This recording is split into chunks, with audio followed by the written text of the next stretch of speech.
हमारे स्टूडियो में आज मौजूद हैं जनरल जीडी बख्शी। उन्हें एक दफा फिर हमने दावत दी है अपने स्टूडियो में। आइए उनसे बात करते हैं और उनसे पूछते हैं कि ये हालात कब और कैसे ठीक हो सकते हैं, और अगर ये ठीक ना हुए तो क्या होगा। जनरल साहब, वेलकम टू बैठक कर दी अगेन। कैसे हैं आप? बहुत बहुत शुक्रिया भाई। ये आज आज चांद कहाँ से निकल आया है? बड़ा स्वागत कर रहे हो। बहरहाल तुम भले मानस लगते हो, वरना जैसी मैं बातें करता हूँ मियाँ, आपके देश में तो मेरा पुतला जलाना चाहिए। अरे नहीं बख्शी साहब, ऐसी बातें नहीं करते। आप बुजुर्ग आदमी हैं, आप ये बुरी बात है आपने जो बात की है। अरे मैं धन्य हो गया, इतनी इज्जत, बहुत बहुत अच्छा लगा मुझे। जनरल साहब, आपकी जो उम्र है, जो आपके जहनी हालात हैं, जो कैफियत चल रही है आपके साथ, आपके घर वाले आपको खुद जलाएंगे बहुत जल्द। अच्छा चलें, आपको मैं क्या करूं? मैं असल में हूँ ही ऐसा। मैं मोहम्मद खान साहब, मैं पहले कभी ऐसा नहीं था। ये तो जैसे जैसे मेरी उम्र कम हो रही है, बस कुछ भी अनाप शनाप दिमाग में आ जाता है और मैं बोल देता हूँ। लेकिन मैं जानता हूँ इस बीमारी का इलाज नहीं है, क्योंकि मैं ऐसे ही बोलता रहूंगा, मैं नहीं होऊंगा चेंज। जनरल साहब, ये जो आपको दौरे पड़ते हैं, इनकी कोई दवाई लेते हैं आप? आपकी दुम पे एकदम से पाँव कौन रख देता है? अरे दुम पे तो तुमने हमारे पैर रखा है, बात करते हो। हमने दुम पर पाँव रखा है? अरे तुम जो आजकल बड़े सुपर पावर बन रहे हो ना, इस देश पे कर दिया, उस देश पे तुमने आक्रमण कर दिया। अभी ये जो रिसेंटली तुमने अफगानिस्तान पे जो हमला किया, क्या समझते हो कि इस हमला से हम क्या डर गए? क्या हम डर गए हैं? नहीं, हम डरे नहीं। फिर किस स्टेट में आप? बस थोड़ा सा काम गए हैं, वो नहीं कहते काम से गई है कविता। बख्शी साहब, रिटेलिएट तो हम करेंगे। हमारी सोवरेनिटी को कोई भी चैलेंज करेगा, किसी भी मुल्क से होगा, हम उसे उसके घर छोड़ के आएंगे, और ऐसी हालत में छोड़ के आएंगे ना कि वो याद करेगा। लेकिन असल बात यह है कि हम स्टिल दोस्ती के ख़्वाह हैं, आपके साथ भी, अफगानियों के साथ भी, और कोई भी मुल्क हो। दोस्ती की बात करेगा तो दोस्ती में जवाब मिलेगा, दुश्मनी की बात करेगा तो दुश्मनी करेंगे। अच्छा, हम सबको अच्छे पड़ोसी बन के रहना चाहिए। अरे छोड़िए पड़ोसी की बात मुझसे मत कीजिए। क्यों? पड़ोसी की बात क्यों ना करूं? अरे मत कीजिए पड़ोसी की बात। क्यों? क्योंकि जिस पुराने मोहल्ले में हम रहते थे, वहां पे एक हमारा पड़ोसी हमारी फूफी को भगा कर ले गया था। फूफी को? नहीं, फूफी को। फूफी यानी? अरे फूफी नहीं, फूफी। अच्छा, जो भी वो थी आपकी, मुझे ये बताइए कि आपकी टोटल फूफियां या फूफियां थी कितनी? एक पिछले प्रोग्राम के मुताबिक आपकी भाग के पाकिस्तान आई हुई थी, एक इंडिया में कोई भगा के ले गया। ये चलें, पाकिस्तान वाली को तो छोड़ देते हैं, ये जो इंडिया में भागी हैं, आप उस पड़ोसी के पास गए क्यों नहीं कि हमारी फूफी वापस करें? हम गए थे साहब। You know what? क्या? What is said to us? क्या कहा उसने? उसने कहा कि आज से ये मेरी फूफी है।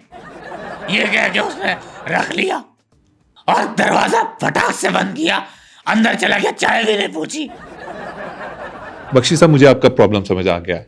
आपका प्रॉब्लम गैरत नहीं है कि आपकी फूफी को कोई भगा के ले गया, सॉरी फूफी को। आपका मसला सिर्फ यह है कि आपको उस शख्स ने चाय नहीं पूछी।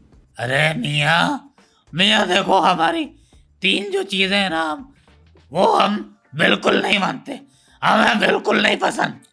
कौन सी तीन चीजें जो आपको नहीं पसंद? एक तो वो कोई हमें चाय ना पूछे। चाय ना पूछे आपको बुरा लगता है? दूसरी वो कोई हमें अगर चाय पिला दे। और तीसरी? तीसरी हमें चाइना जो मुल्क है? नहीं, खिलौना है कोई। मुल्क ही है, मतलब इतने डफर कैसे हो सकते हैं आप?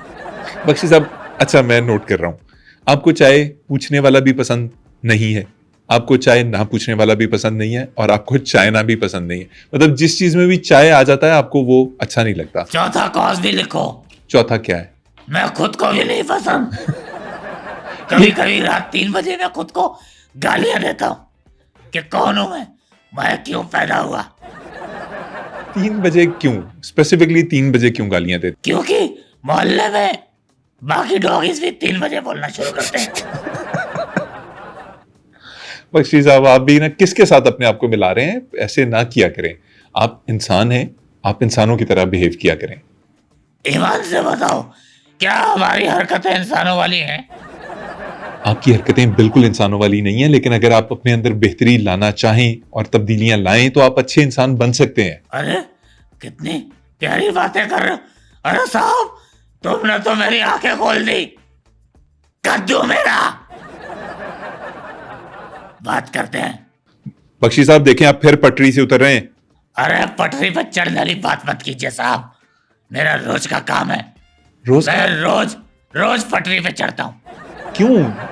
मैं जब पटरी पे चढ़ के शौचालय करता हूँ, मुझे पाकिस्तान के खिलाफ नई नई जंग के आइडियाज आते हैं, नई नई योजनाएं आती हैं। जनरल साहब, यानी एक महाज आपका वहां खुला होता है पटरी के ऊपर और दूसरा आप खोलने का सोच रहे होते हैं। हाँ, लेकिन एक दिक्कत हो जाती है। क्या दिक्कत? ये साला बताता कौन है ट्रेन को के बख्शी इसी टाइम जो है वो योजना बनाने आ रहा है। मैं जैसे ही बैठता हूँ वो आ जाती है हॉर्न मार के। कई दफा तो आधी योजना रह गई, कई बार रह गई। और अपने आप को मैं यंग फील करता हूँ साहब। यंग फील करते हैं? हाँ। कहाँ पे? पटरी पे? हाँ, क्योंकि मेरे साथ और सारे युवा होते हैं, नौजवान, यंग। वो पटरी पे बैठे होते हैं। हाँ, तो ये इंडिया में नॉर्मल बात है, लोग पटरी पे बैठ के। अरे वो तो मुझे ये कह के छेड़ते हैं, बख्शी साहब आप अदरक लग रहे हो। अदरक? मतलब अदरक क्यों कहते हैं आपको? भाई ढिंगा चिब्बा चुनते हैं तो इस तरह करके मजाक उड़ाते हैं। नहीं बख्शी साहब, ऐसी बात तो नहीं है। आप देखने में एक बिल्कुल ठीक ठाक आदमी है। नहीं, अरे तुमने मुझे शौचालय करते वक्त नहीं देखा ना, तभी। बख्शी साहब, मैं आपको शौचालय करते हुए क्यों देखूंगा? अरे तुम भी देख लो, सारी दुनिया देख रही, तुम भी देखो। बख्शी साहब, आपको शौचालय करते हुए हमने तो हमेशा रिपब्लिक टीवी के ऊपर देखा है, इंडिया के मुख्तलिफ चैनल्स के ऊपर देखा है, जो आप मुंह से शौचालय कर रहे होते हैं। अच्छा,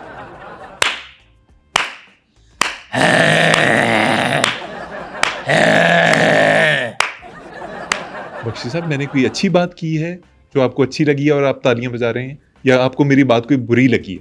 अरे नहीं भैया, ये हम जब ट्रेन की पटरी पे शौचालय करते वक्त बैठे होते हैं तो हम यूं यूं गेम खेलते हैं कि who will finish first. Okay. और जहां तक आपने बात की कि मुंह का डायरिया या शौचालय, तो भाई जज्बात में हो जाता है और ये अर्नब प्रोवोक करता है कहने पे। ऐसा नहीं है, मैं खुद भी बहुत बड़ा। आप गालियां क्यों निकाल रहे हैं अर्नब को और खुद को गालियां क्यों दे रहे हैं? क्योंकि साहब बनती है, अरे गालियां बनती हैं हम पे। जनरल साहब, चलिए ये बताएं कि जो आप मुख्तलिफ आइडियाज सोचते हैं रेल ट्रैक के ऊपर बैठे हुए, हाँ। उनमें क्या क्या आइडियाज हैं? मतलब पाकिस्तान को तबाह करने के जो आइडियाज हैं या पाकिस्तान से जंग जीतने के आइडियाज हैं, क्या क्या सोचते हैं आप? भाई आइडियाज तो बहुत हैं, योजनाएं एक से एक बना के रखी हैं। एक से एक? हाँ, in fact I spoke to my old friends and they give me a very good suggestion क्या सजेशन? कि इफ पाकिस्तान आर्मी, मतलब हम जैसे 6 लोगों की वजह से, if Pakistan army attack on India and they capture are several areas including myself, मतलब आपका एरिया जो है। और अगर आपकी सेना हमारे इंडिया के इलाके कब्जे करके मुझे भी कब्जा कर ले, यानी मुझे भी कैप्चर कर ले, तो मैंने भाई ऐसी योजना बनाई है कि वो मुझे यूं छोड़ देंगे साहब, यूं